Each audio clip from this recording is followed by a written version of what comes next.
सन्मानयोग गुरु साध संगत जीओ, सनेमर गुरुदेव की फतेह कबूल करनी।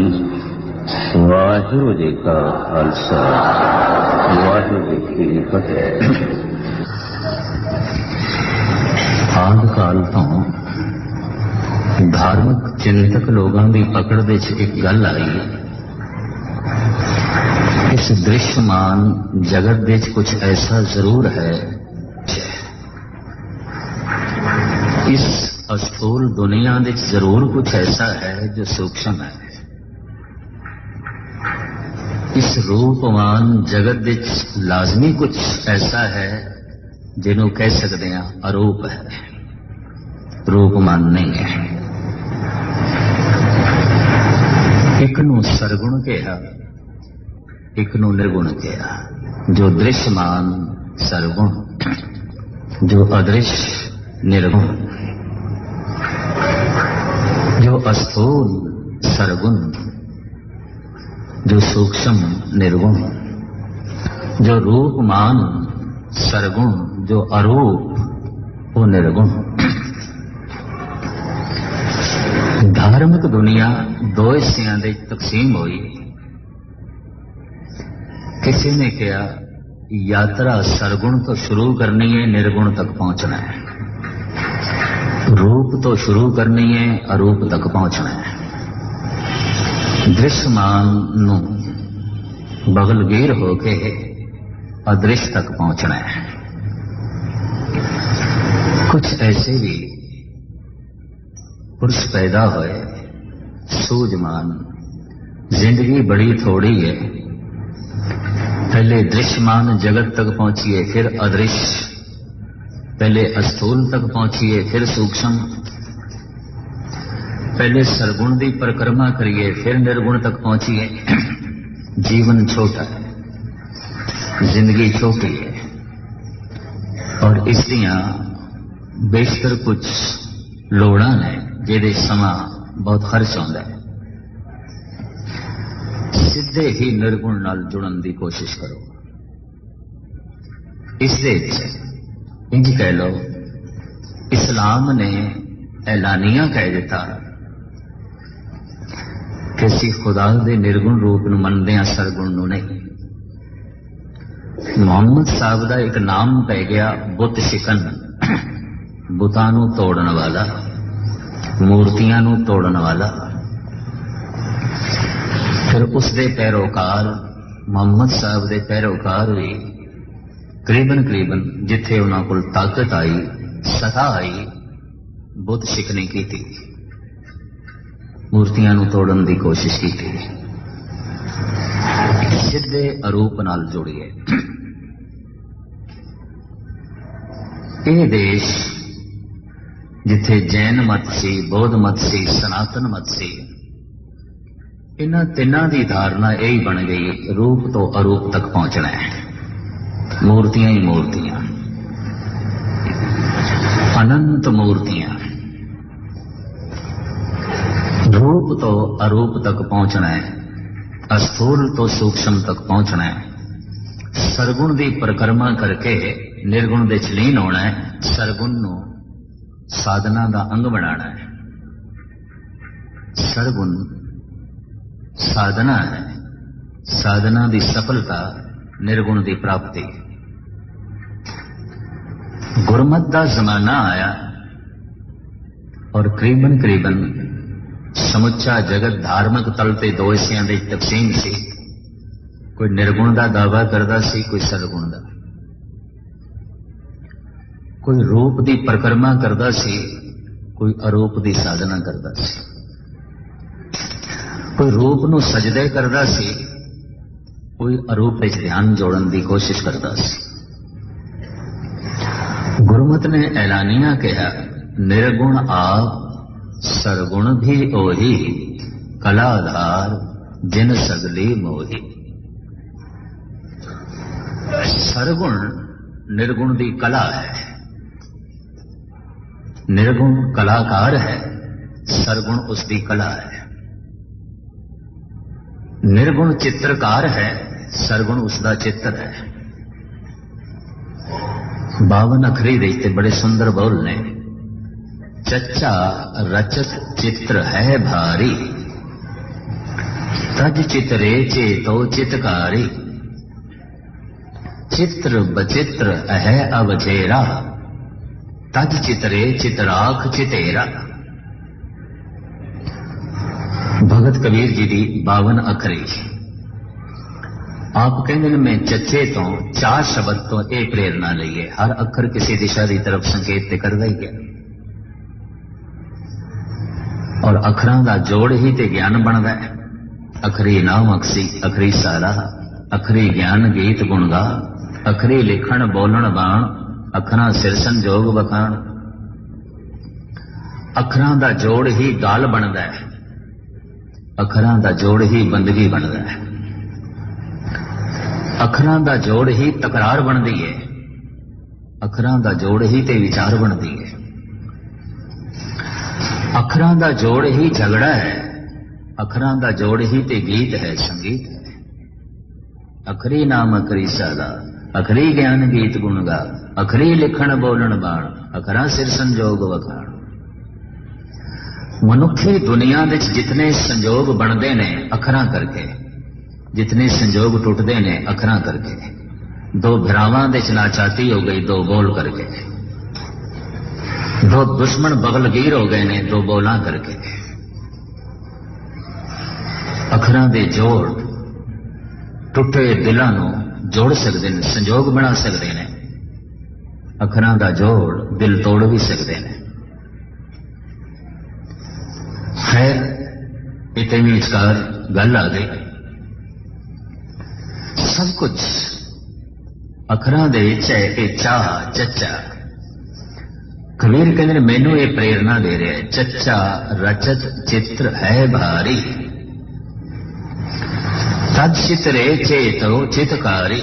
चूंकि चित्रकार असीम है, ये कलाकार असीम है, तो इसकी कला भी असीम है। इसका चित्र भी इतना ही वड्डा है जितना वो आप वड्डा है। कृत तो करते की महानता का पता चलेगा। बेसुरा गा रहे हैं, ताल दे च नहीं है, तो पता चल जाता है इस मनुख की संगीत की साधना कितनी हो गई। तो कुछ भी नहीं है, ये ताल दे च भी नहीं है, सुर दे च भी नहीं है। ते सुर ताल नूं ही ते संगीत कहते ने। गा रहे है संगीत, ना सुर ना ताल। पर सुर दे चाहे ताल दे चाहे समय नूं बन के रख देता है। इस कृत तो संगीतकार की इस कृत तो, क्योंकि संगीत संगीतकार की कृत है, तो करते का पता चलता है मामूली संगीतकार नहीं, बहुत बड़ा है, महान है। अपने विचों इसने ऐसे अद्वितीय संगीत में जन्म दिता है। तो वो परिपूर्ण परमात्मा हर पख दा कला दा ज्ञानी है। तू सर्व कला का ज्ञाता। परमात्मा वर्गा होर कोई संगीतकार नहीं है, और सारा संगीत उसे तो आउंदा है। परमात्मा वर्गा होर कोई कवि नहीं, सारी कविता उसे तो आउंदी है। परमात्मा वर्गा होर कोई विज्ञानक नहीं, सारा विज्ञान उसे तो आउंदा है। परमात्मा वर्गा होर कोई ज्ञानी नहीं, सारा ज्ञान उसे तो आउंदा है। वो कला दा सागर है, वो गीत दा सागर है, संगीत दा सागर है, ज्ञान दा सागर है। सारी बरखा सागर करके है, सारिया नदियां दा चलन सागर करके है। सारा गीत संगीत ज्ञान विज्ञान परमात्मा करके है, ईश्वर करके है। सब कुछ उसे तो आउंदा है। बहुत बड़ा कलाकार है। ये गल वखरी है कि साड़ी कोई तस्वीर बना देवे ते तस्वीर दे बड़े सोहने रंग भर देवे, असी दाद देंदे थकदे नहीं भी ये ते कमाल दा चित्रकार है। पर गजब दी गल जिसने जीवदी जागदी ये तस्वीर बना दी, उस चित्रकार नूं कदे चेते नहीं कीता। जो एक गुलाब दे फुल दा चित्र बना दे, असी कहंदे हां इस दे हथ चुम लईए, ऐसा सुंदर फुल। बनाया है इतना खूबसूरत, इतनी जीवदा जागदा लग रहा है, मुर्दा है, तस्वीर है, फिर भी दाद दे रहे हैं, कला है। पर जिसने जीवदा जागदा फुल बनाया उस कलाकार का कभी ख्याल भी ना किया। पुराने जमाने दे किसी महापुरुष की महिमा इस तो नापी जाती सी, इसके कोल कला कितनी है। तो मैं जो सनातन मत के अवतारी पुरुषों बारे पढ़िया, कोई 2 कला दा अवतार, कोई 3 कला अवतार, कोई 4 कला अवतार। राम नूं कहंदे ने 14 कला अवतार, कृष्ण नूं कहंदे ने 16 कला संपूर्ण अवतार। गुरु ग्रंथ साहब जी महाराज इशारा भी करते हैं 16 कला संपूर्ण फलिया, अनंत कला होए ठाकर चढ़िया। 16 तरह की कला इस देश निपुण सन श्री कृष्ण। किसी एक कला देश भी मनुख पूर्ण तौर पर निपुण नहीं हो सकता। मैं देखा जो चोटी के शायर ने, कवि ने, वो संगीतकार नहीं ने। जो चोटी का संगीतकार है वो चित्रकार नहीं है, और जो चित्रकार है वो कोई अजीम संग तराश नहीं है,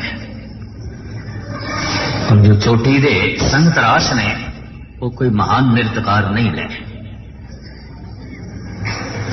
और जो महान नृत्यकार है वो कोई चोटी का साइंटिस्ट नहीं है, विज्ञानिक नहीं है।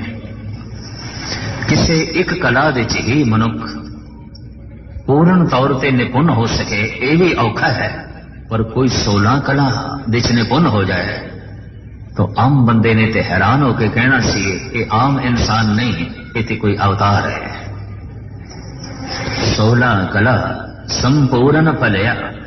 श्री कृष्ण बहुत अच्छे नृत्यकार सन, बहुत खूबसूरत नृत्य कर लेंदे सन, बहुत अच्छे संगीतकार सन, बहुत अच्छे वजंत्री सन। मुरली जिस ढंग दी वजांदे सन मनुख ते होश गवा बैठते सन।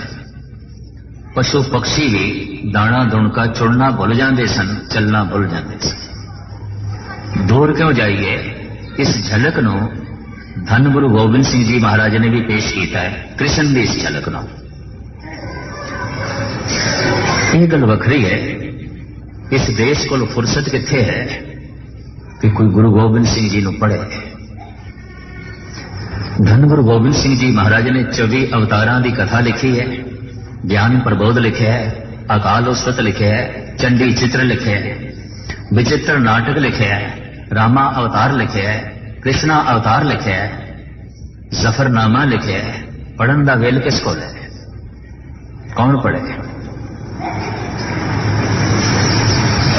लोगों ने सिर्फ इतना ही जाने है, बहुत अच्छी तलवार चला लेंदे सन, बहुत अच्छी बंदूक चला लेंदे सन, बहुत अच्छी तीर कमान चला लेंदे सन।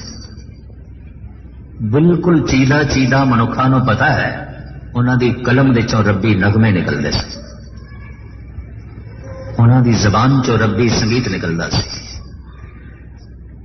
उन्हां दी आत्मा चों रब्बी गीत निकलदे सी। ये बहुत घट लोगों नूं पता है।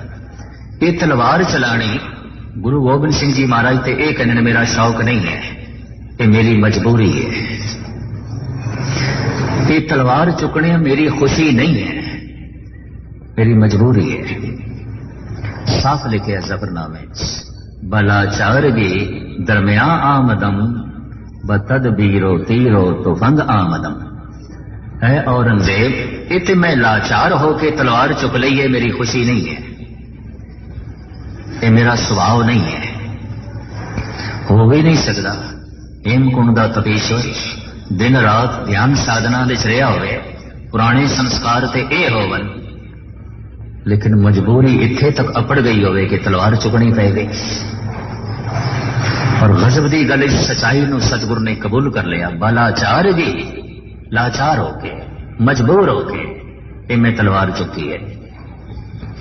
बलाचार भी दरमिया आमदम बतदबीरो तीरो तो बंग आमदम। ये तूफान जो मैं पकड़ ली, ये बंदूक जो मैं उठा ली, ये तीर कमान जो मैं पकड़ ली, ये जो मैं तलवार चुकन ली, ऐ औरंगजेब ये मेरा शौक नहीं है, ये मेरी खुशी नहीं, ये मेरी मजबूरी है, मेरी लाचारी है। मैं देखिया तेरा दिल दिमाग इतना पत्थर है, ना ज्ञान का असर कबूल करता है, न किसी दलील नूं मनदा है, न शांति के संदेश नूं मनदा है, तो मजबूरन मैनू पत्थर नूं तोड़न लई पत्थर चुकना पिया। मजबूरन, मेरी मजबूरी है, मेरी खुशी नहीं। दुनिया के जितने अवतारी पुरुषों ने अगर शस्त्र चुके है, धनुष बाण राम ने चुके है, सुदर्शन चक्र श्री कृष्ण कोल है, मोहम्मद साहब ने भी तलवार चुक ली, उसते इस्लाम लिख दिता, अमन सलामती लई। ऐसे पुरुषों की यह मजबूरी रही है, वरना उन्होंने सुभाव दे रब्बी गीत है, रब्बी संगीत है, समाधि है, आनंद है, अडोलता है। छोटी जिहा ठोकर खा के मनुख शिकवियां नाल भर जाता है, गिलियां नाल भर जाता है, पता नहीं रब है कि नहीं। आनंदपुर साहब लुटिया जा चुके हैं, बर्बाद हो गया है, सिख मारे जा चुके हैं, परिवार उजड़ गए, बच्चे शहीद हो गए हैं, पर फिर भी धन गुरु गोबिंद सिंह जी महाराज फरमान करते हैं, ठीक है मेरे को शस्त्र नहीं रहे, बस्त्र नहीं रहे, महल नहीं रहे, धन नहीं रहा मेरे को, मेरे साथी नहीं रहे, मेरे बच्चे नहीं रहे, पिता का साया नहीं रहा, की होया?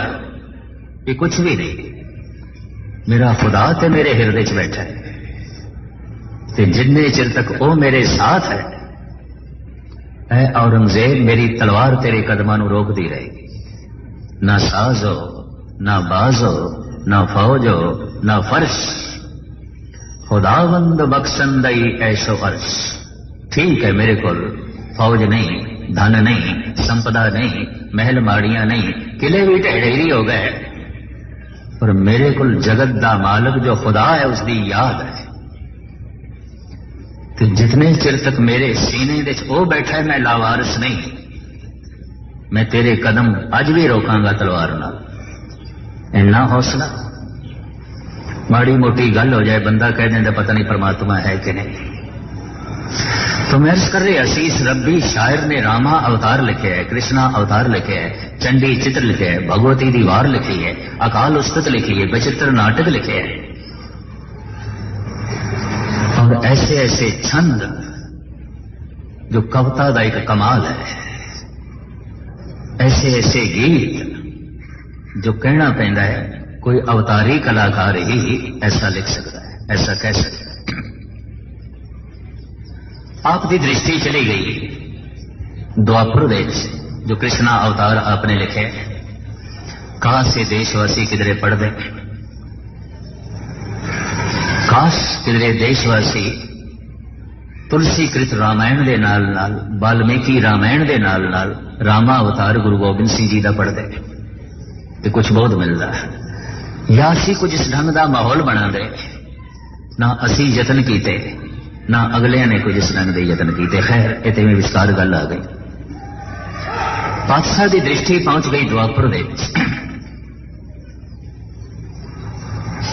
कई सालों तो चंगी बारिश नहीं हो रही, जमुना का पानी सुख गया, वनस्पति भी सुख गई। इस खुश्क माहौल दे मौसमी खिजान दे बैठे श्री कृष्ण आप की दृष्टि एक बांस के बूटे ते चली गई, उहदे च एक सोटी तोड़ी, लोहे दे औजार नाल उहदियां 7 सुरां कीतियां, 7 सुराख। बांस नूं सुर दे करन दी कोशिश की, बांसुरी, बांस सुर दे चो गया, बांस दे चों सुर निकली। वो सुर केड़ी निकली? धन गुरु गोबिंद सिंह जी ने इस उत्ते 75 छंद लिखे ने कृष्णा अवतार दे। रूखन ते रस चोवन लाग, झरे झरना गिरते सुखदाई, घास चुगे ना मृग बन के, खग रीग रहे धुन जा सुन पाई, देव गंधार बिलावल सारंग, कीरिज के जह तान बसाई, देव सवै मिल देखत कौतक, जो मुरली नंद लाल बजाई। नंद दे पुत्र ने जद इस तरह बांस नूं सुर विच करके धुन नूं छेड़िया, रूखन ते रस चोन लाल, रुखां ते भी दरख्तां ते भी इतना असर पै गया, हरे भरे हो गए, रस टपकन लग गया। कुछ खुश्क झरने भी वग तुरे, राग संगीत सब तो नेड़े है परमात्मा दे। अमीर खुसरो भी कहते ने, हे परमात्मा तेरी झलक ते अजे नहीं प्रगट हुई, या माड़ी मोटी किधरे लिश्क मिली सी ते खो गई, पर तेरी आवाज मेरे कोल है। छुप गए वो साजे हस्ती छेड़ कर, अब तो बस आवाज ही आवाज है। ऐ खुदा तेरी झलक ते नहीं, तेरी आवाज मेरे कोल है। आवाज, संगीत, नाद, तेरी आवाज मेरे कोल है, तेरा गीत मेरे कोल है, तेरा संगीत मेरे कोल है।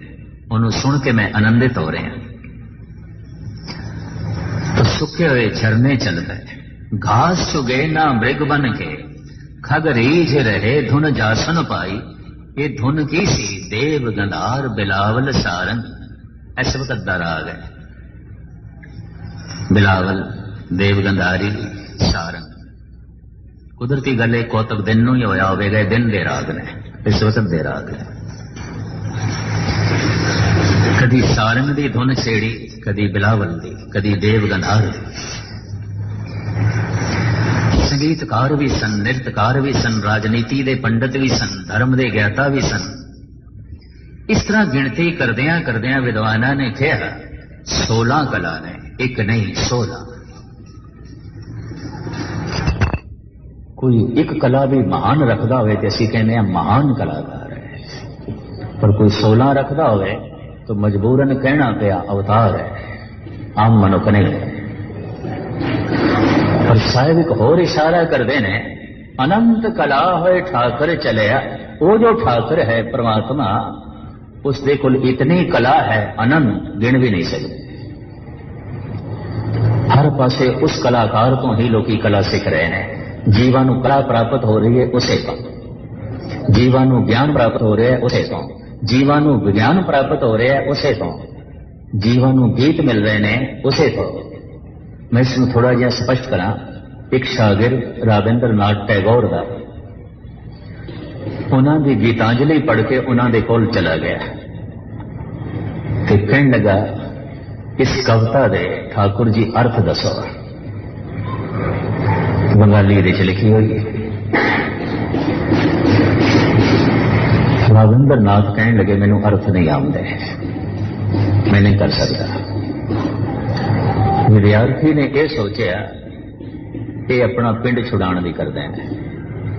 कविता इन्होंने लिखी, इन्होंने आप कहते अर्थ मैनू नहीं आते।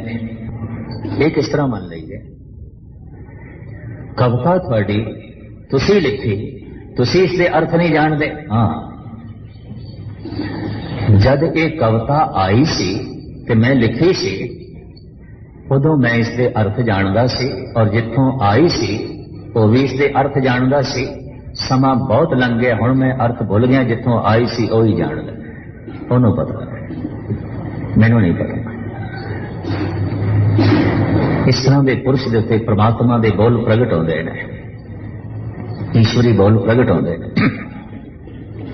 हर तरह के कला का ज्ञानी वो परमात्मा है। तू सर्व कला का गाता, हम मूरख तुम चतुर सियाणे, तू सर्व कला का ज्ञाता। हे प्रभु, तू हर तरह के कला का ज्ञानी है।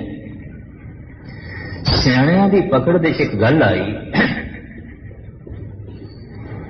कुछ सरगुण है, कुछ निर्गुण है, कुछ रूप है, कुछ रूप दे छुपया होया अरूप है, कुछ अस्थूल है, कुछ अस्थूल दे छुपया होया सूक्ष्म है।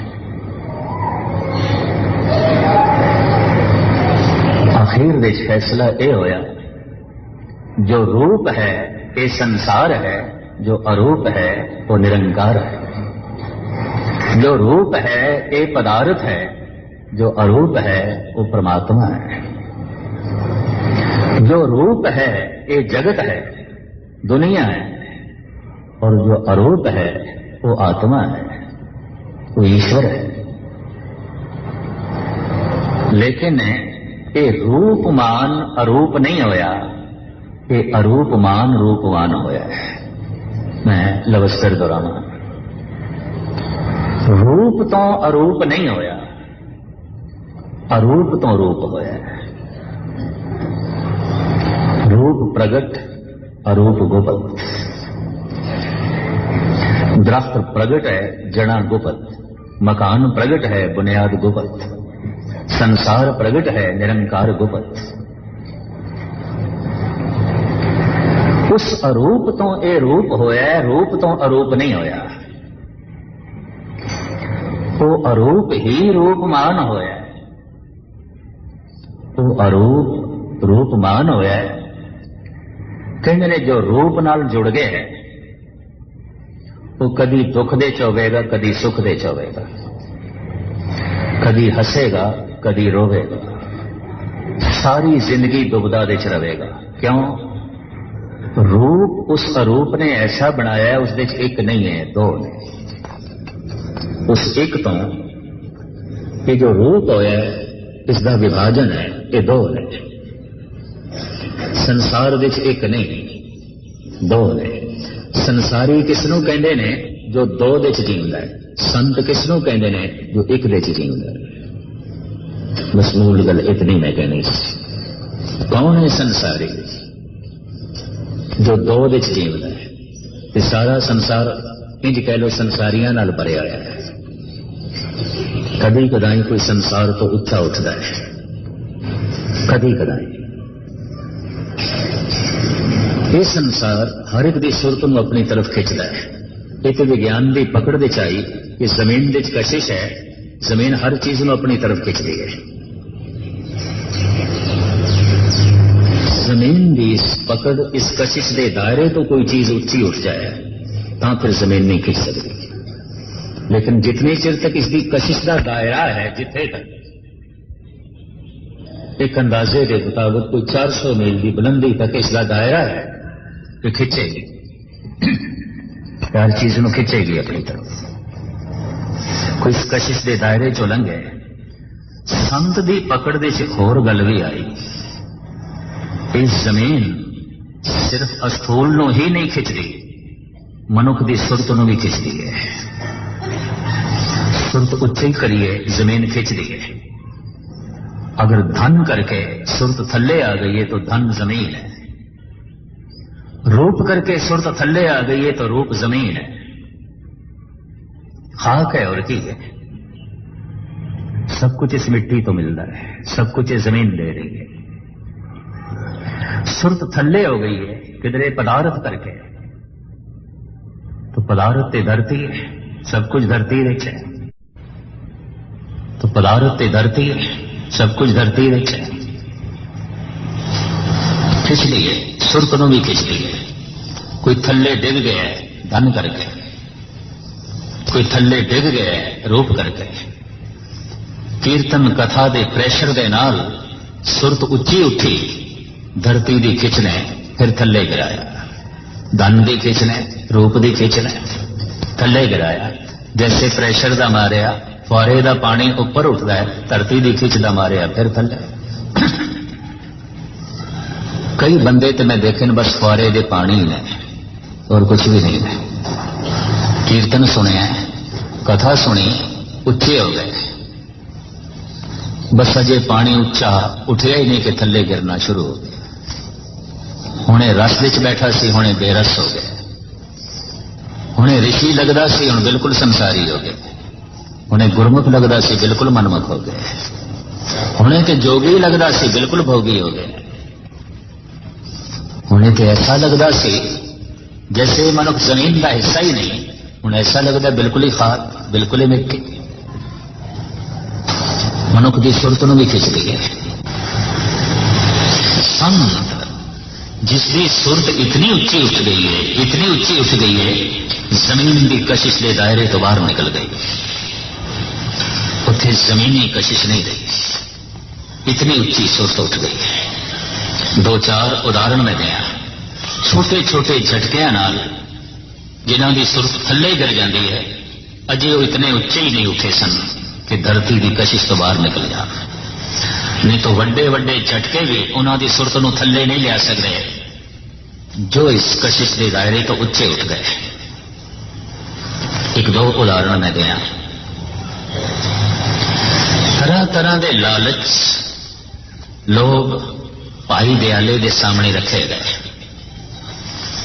और आख्या इस्लाम कबूल कर लो।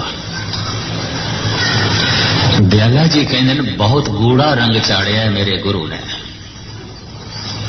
इस रंग के उत्ते कोई और रंग बड़ा गूढ़ा है। जलाद कहता है और हुक्मरान कहते ने कपड़े तो रंग उतारन की जांच सानू आउंदी है, रंग किवें लै सकता है असी जानते हैं। भाई साहब कहते फिर करके वेख लो। करके की वेखिए? क्या थानू पता नहीं उबलदा होया पानी होवे रंग काट पा देंगे, चंगे तो चंगा रंग रह जाता है। करके वेख लो। उबलदी देग दे च दयाला उबल गया, सिखी का रंग नहीं ले सके।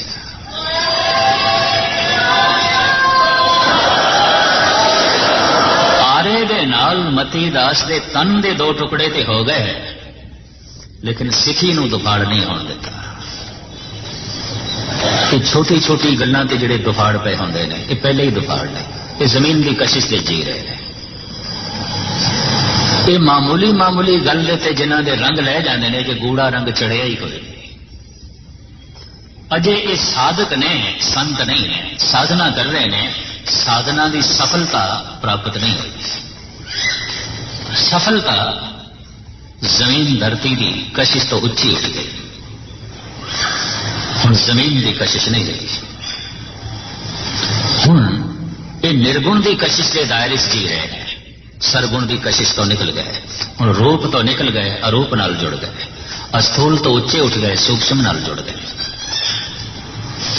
लेकिन अस्थूल की निंदा नहीं, गुरबाणी का वाक निंदो नाही काहू बाते एक खसम का किया। कोई पदार्थ की निंदा करने की लोड़ नहीं, ये पदार्थ खसम नहीं बनाया। कोई रूप नूं भंडण की लोड़ नहीं, ये रूप उस अरूप नहीं बनाए ने। कोई संसार की निंदा करने की लोड़ नहीं, संसार उस निरंकार तो ही आया है। लेकिन हुण जो मैं अर्ज करन लगा, इनू थोड़ा जा एकाग्रता नाल श्रवण करना। संसार विच काल है, निरंकार अकाल है। काल अकाल, काल दी जगत झलक पदार्थ दे है, अकाल परमात्मा है। काल रूपवान जगत है, अकाल वो अरूप सतह है।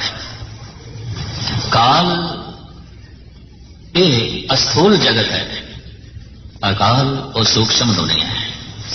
और काल तो मुराद की लोगे समा वक्त, संसार विच समा है, निरंकार विच समा नहीं है। रूपमान जगत विच काल है, अरूप विच काल नहीं है।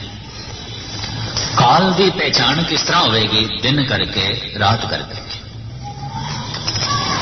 थोड़ी एकाग्रता नाल श्रवण करना पातशाह की बाणी दे वाक।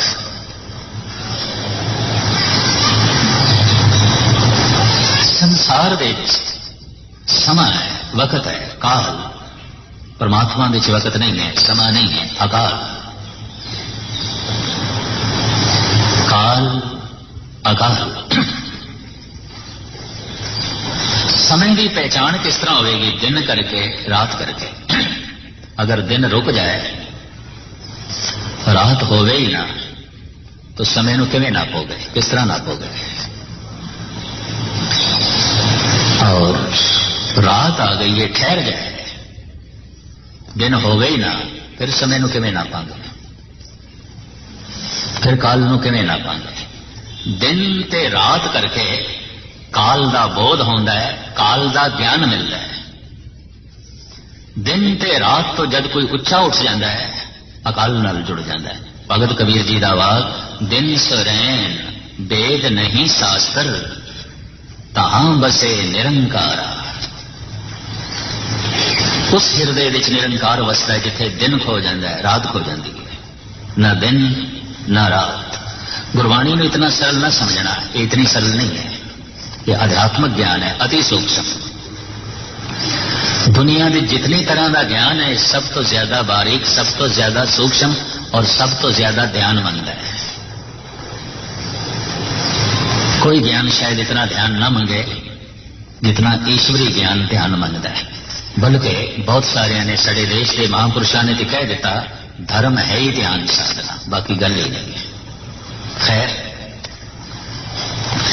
दिन सुरैन वेद नहीं शास्त्र, तां बसे निरंकारा। उस हिरदे विच निरंकार वस रहा है। किस हिरदे जिथे दिन नहीं है, रात नहीं है। निरंकार जिथे है उथे दिन नहीं है, रात नहीं है, भाव समा नहीं है, वक्त नहीं है। दिन सुरैन वेद नहीं शास्त्र, तहां बसे निरंकारा। कहत कबीर नर तिसे ध्यावो बावरिया संसार। ऐ पागल संसारियो, उसदा जप करो जिथे दिन नहीं है, रात नहीं है। संसार विच काल है, निरंकार विच अकाल है, समा नहीं है। समय नूं वंडिया है तीन हिस्सियां विच विद्वानां ने, माजी, हाल, मुस्तकबिल। गुजरिया होया समा, हुण आने वाला समा।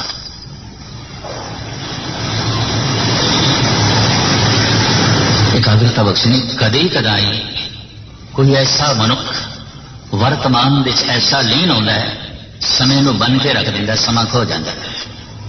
कदी कदाई कोई संगीतकार संगीत की धुन अलापदा है, स्रोते खो जाते हैं, कहते ने इसने तो समय नूं बन के रख दिता, काल नूं बन के रख दिता, काल रहा ही नहीं। कहते ने रावण ने काल नूं मंजे दे पावे नाल बन के रखिया, पलंग दे पावे नाल। यही गाथा सारे देश देश पर चलता है। और काल तो मुराद मौत ना लेना, समा। रावण की दुनिया समा नहीं है, वक्त नहीं है। शिव जी का उपासक है, शिव जी का श्रद्धालु है, और श्रद्धालु मामूली नहीं। एक दिन प्रार्थना करदे आया कहता है, ऐ शिव जी, जिस सिर दे ते तेरा असीस भरिया हथ नहीं है, तेरी असीस नहीं मिली, जिस सिर नूं, इस सिर नूं मैं अपने घर नाल रख के की करा। आशीर्वाद चाहिए है, असीस चाहिए कि जिस सिर दे ते तेरा मेर भरिया हथ ही नहीं है, इस शीश नूं मैं की करा, कट के अगों रख दिता है। और इस भारत विच एक कोई आत्मा ने रावण नाल इंसाफ करदे आया, रावण दे इस त्याग नूं, रावण दे इस वैराग नूं, रावण दे इस ज्ञान नूं बहुत गहराई च ना जाइए। अणख बिकदी है, गैरत बिकदी है, असमत बिकदी है, सब बाजार ही बाजार है। कोई मुल देने वाला हो, जो सब कुछ वेच दे उन्होंने वैश कहते हैं, और जो सिर्फ अपनी इज्जत वेचे उन्होंने वैशिया कहते हैं। गुस्ताखी माफ। सिर्फ अपनी असमत बेचे, इज्जत बेचे, अपना शरीर बेचे, वैशिया। पर जो सब कुछ बेच देवे, इज्जत बेच देवे, अणख बेच देवे, कौम नूं बेच देवे, ईमान नूं बेच देवे, धर्म नूं बेच देवे, अपना सब कुछ बेच देवे, वैश। इस नाल धर्म नहीं चल सकता। ये वैश नहीं है रावण।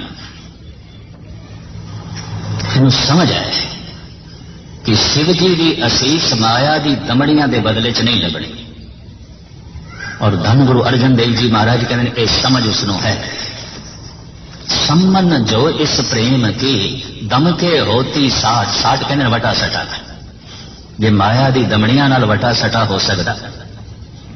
रावण होते सो रंक ने जिन सिर दीने काट। रावण कोई भिखारी नहीं सी, उन्हें शीश कट के अगों रखे, फिर इसनों असीस मिली है। इतना कुर्बान होया है, इतना फिदा होया है। इसकी दुनिया की समा नहीं है। चारे वेद इसनों जबानी कंठ ने, और ये सवेरे शाम पाठ करता है, अगों रख के नहीं, जबानी कंठ। सारी जिंदगी कई जाप साहब पढ़ते हैं, कंठ कोई नहीं। सारी जिंदगी रागी सिंह कीर्तन करते हैं, एक एक शब्द में मेरे ख्याल 200 दफा गायन किया होगा, फिर भी बाजे ते लिखा होया उतों ही पढ़ते हैं, जबानी कंठ कोई नहीं। मैं तो देख के हैरान होया। तो एक दो रागियां तो मैनू कहना पाया, मैं कि मैं 100 दफा ये थोड़े को शब्द सुन चुके हैं, अजे भी कंठ कोई नहीं। इसका मतलब है बिल्कुल एकाग्रता नहीं, मन चंचल है, चल चल चल रहे हैं मन, चल रहे हैं मन, चल रहे, कीर्तन करदे भी चल रहे, सुनदे भी चल रहे, चल रहे। परमात्मा ने चल है, रावण का मन नहीं चल है, नहीं चल रहा, नहीं चल। उन्होंने चारे वेद कंठ ने, सिमरती वध जाती है, याद शक्ति वध जाती है अगर मन नहीं चले। तो इतना आनंदित है उसकी दुनिया समा भी नहीं है। तुसी आखोगे समा नहीं है, हाँ समा नहीं है।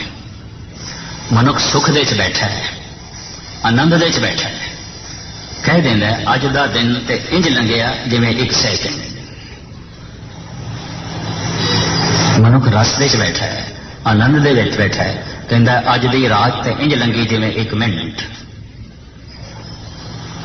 मनुख दुख दे च बैठा है, पीड़ा दे च बैठा है, रात लंबी हो गई, दूर क्यों जाओ, पीड़ा विछोड़े तो होंदी है, धन का विछोड़ा, सता का विछोड़ा, प्रभुता का विछोड़ा, परिवार का विछोड़ा, पुत्रां का विछोड़ा, मित्रां का विछोड़ा। और ये विछोड़ा जितना गहराई दे महसूस किया जाएगा, दुख उतना वड्डा हो जाएगा, और दुख की पीड़ा जितनी वड्डी होगी, समा उतना ही लंबा हो जाएगा। बाबा फरीद कहने ने, फरीदा राती वड्डियां दुख दुख उठन बास, दुखना हौके, हौके ने आहा ने, रात बहुत वड्डी होगी, नहीं लंघती।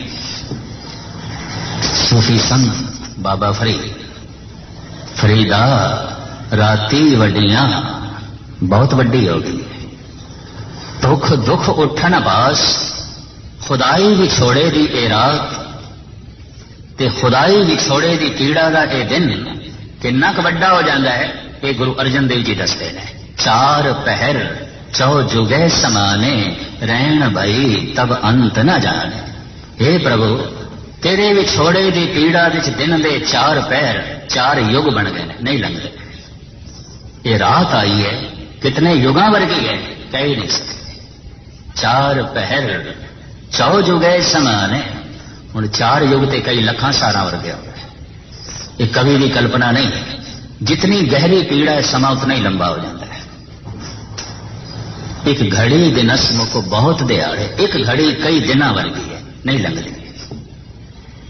इन्नी पीड़ा, पीड़ा दे दर्द दे समा लंबा हो जाता है, हौखियां दे समा लंबा हो जाता है, ते हौखे विछोड़े चो निकलते हैं।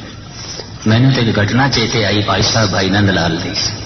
समा होने लगा, ज्यादा समा थोड़ा नहीं लवांगे। आनंदपुर साहब की गल है, मसिया की रात सी, अद्धी रात का वकत, पंथ दे नाल ही धन गुरु गोबिंद सिंह जी महाराज चहल कदमी कर रहे हैं। उस वक्त अपने ख्यालों के चलीन, ब्रह्म की विचार के चलीन चहल कदमी कर रहे हैं, टहल रहे हैं, अद्धी रात का वकत। कन्ना दे हौकियां की आवाज पई, आह हौके, दुख दुख उठन दुखना। हैरान हो गए सतगुरु, इस अद्धी रात के समय और मसिया की रात, अनेरी रात, ये कौन है, ये हौके किसदे ने? जिस पासे हौकियां की आवाज आई, पातशाह उसे पासे चले गए। कोल पहुंचे, गहरी नजर नाल देखने की कोशिश की ते प्रतीत होया ये ते शायरे आजम भाई साहब भाई नंदलाल है। पर नंदलाल ने भी महसूस किया कोई मेरे कोल खड़ा है। अखां खोलियां, गौर नाल देखने की कोशिश की थी, सिर कदमां ते झुकिया, खड़े हो गए।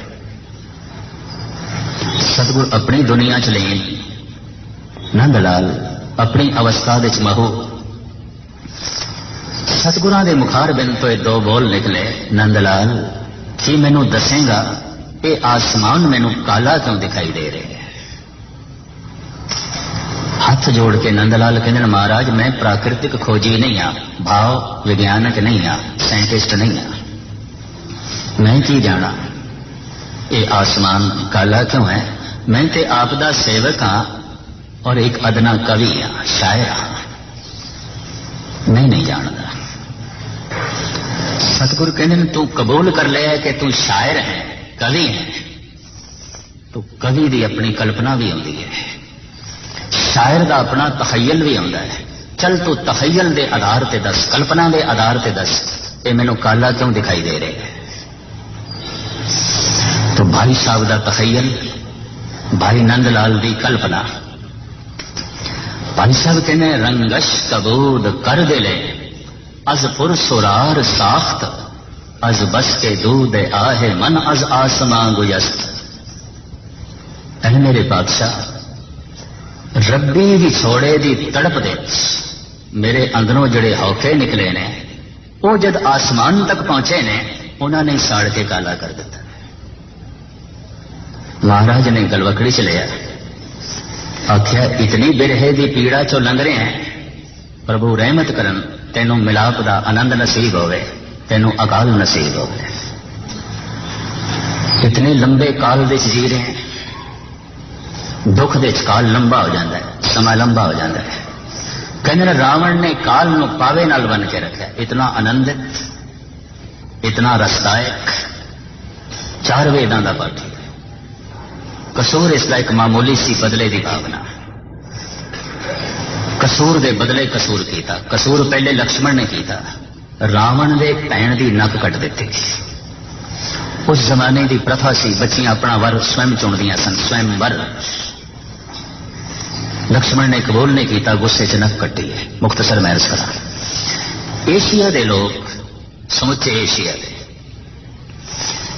इन्हां दे मानसिक संस्कार ऐसे ने, हो सकता है ये पत्नी की गाल बर्दाश्त कर लैन, मां की बर्दाश्त कर लैन, बहन की तौहीन नहीं बर्दाश्त कर सकता, भरा उहदे लई लड़न मलन नूं तैयार हो जाएगा।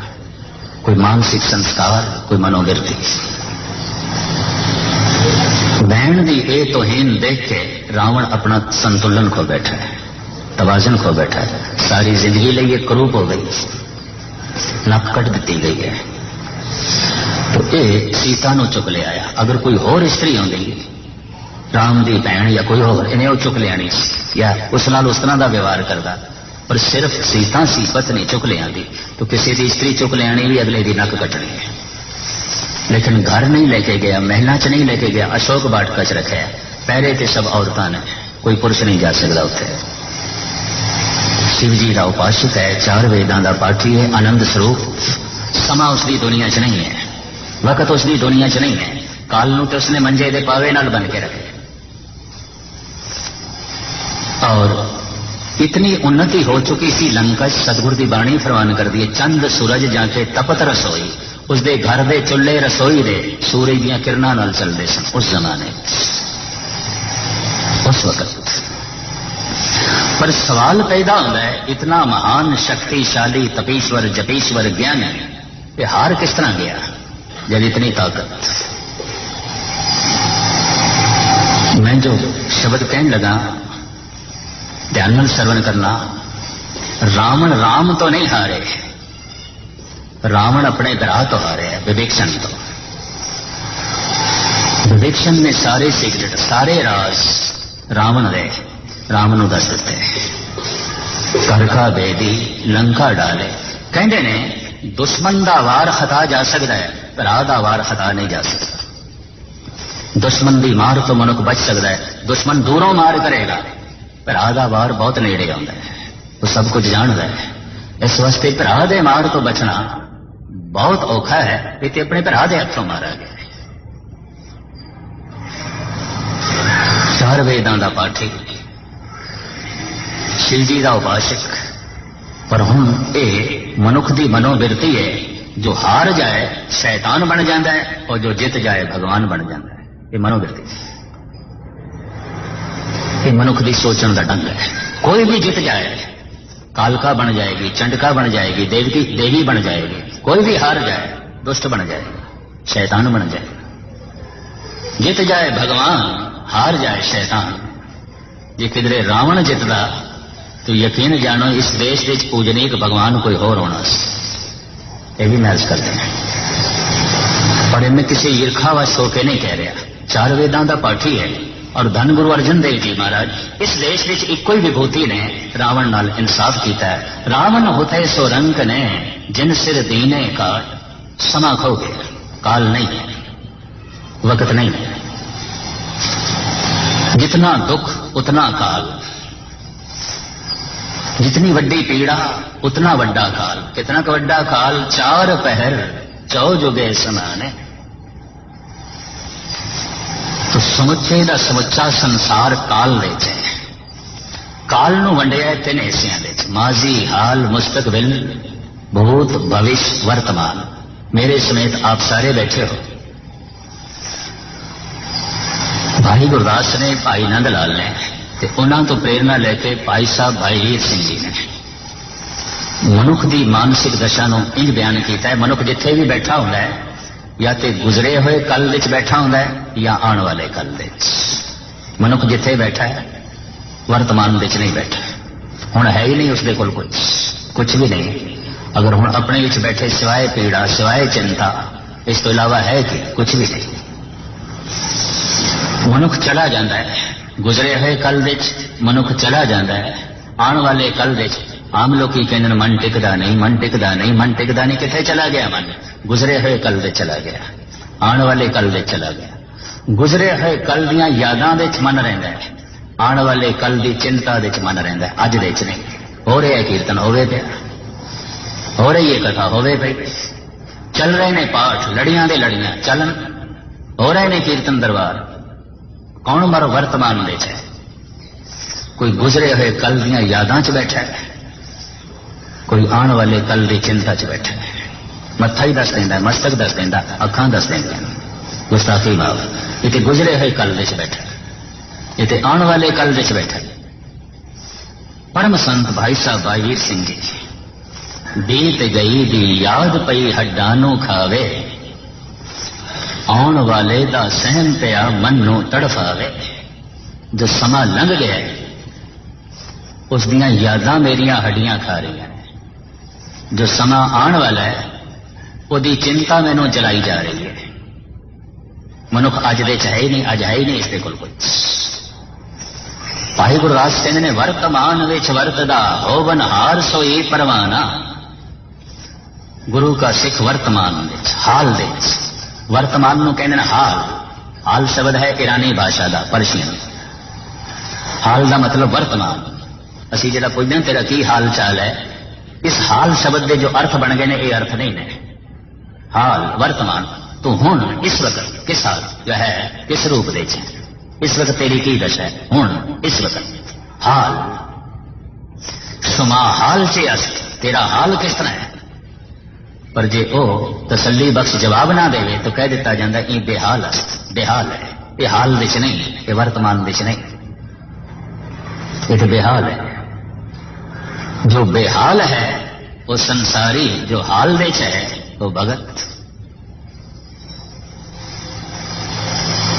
जो भूतकाल दियां यादां विच है संसारी, जो वर्तमान विच जी रहा है गुरमुख। वर्तमान विच वरतदा होवन हार सोई परवाना। अज जो कुछ भी हो गया कबूल परवान भगत संत। भाई साहब भाई नंद लाल भी इसनों खोलते हैं। बस 1 मिनट की समाप्ति। यकदम बखेश रा न बुरदम के कीसतम, ऐ वाय नकदे जिंदगी रायगा गुजस्त। भाई साहब कहते हैं एक नकद दम मेरे कोल सी, श्वास जो मेरे मुंह सी, नगदी सी, नगदी मेरे हथे सी। इस नगदी नूं मैं गवा दिता। किस तरह? जिहड़ा मेरे मुंह दे च दम सी उन्होंने मैं खर्च किया गुजरे हुए दमां दी यादां विच। उस दम नूं मैं खर्च किया आने वाले दमां दी चिंता च। भाई साहब भाई नंद लाल, यकदम बखेश रा न बुरदम के कीसतम, ऐ वाय नकदे जिंदगी रायगा गुजस्त। एक नकद जिंदगी सी, श्वास, ये प्राण, ये दम।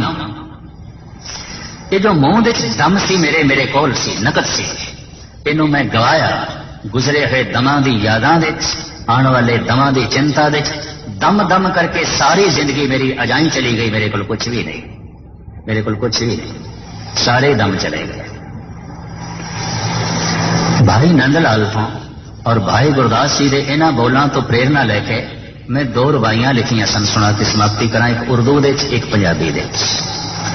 मैनू बचपन तो गुरु ने सुभाव ते दिता सी शायर का, अपनी सेवा दे चला लिया, लख लख शुक्र उसका। संगतां दी असीस मिलती रही है, सतगुर रहमत करन मिलती रहे। एक पंजाबी दी एक उर्दू दी थोड़े सामने रखा। प्रथम उर्दू दी। कुछ माजी की खाक हो, कुछ मुस्तकबिल का नूर हो, जीना अभी नहीं आया क्योंकि हाल से अभी दूर हो। हाल वर्तमान, इनू मैं पंजाबी रूप इस तरह दिता है। माजी दियां यादां बस सागर दियां छल्लां, भविष्य दी चिंता बस गल्लां ही गल्लां। जीवन में सिखिया अज दे कोलों अज नू मिलां ते अजे ही मिलना। जिंदगी ते अज वर्तमान ते अज कुछ नहीं ते की भरोसा आने वाले कल दे की है। गुजरे हुए कल दे कुछ नहीं, जो बीत गया उस दे कुछ भी नहीं, वो हथ दे भी नहीं है। पर मनुख बाजार विच बैठा है, परिवार विच बैठा है, हटा के गुरुद्वारे च बैठा है, मंदिर मस्जिद विच बैठा है, या गुजरे हुए कल विच बैठा होंदा है या आने वाले कल विच बैठा होंदा है। मन उसका उत्थे होंदा नहीं, भाई टिकदा नहीं, किथे चला गया गुजरे हुए कल विच, किथे चला गया आने वाले कल विच।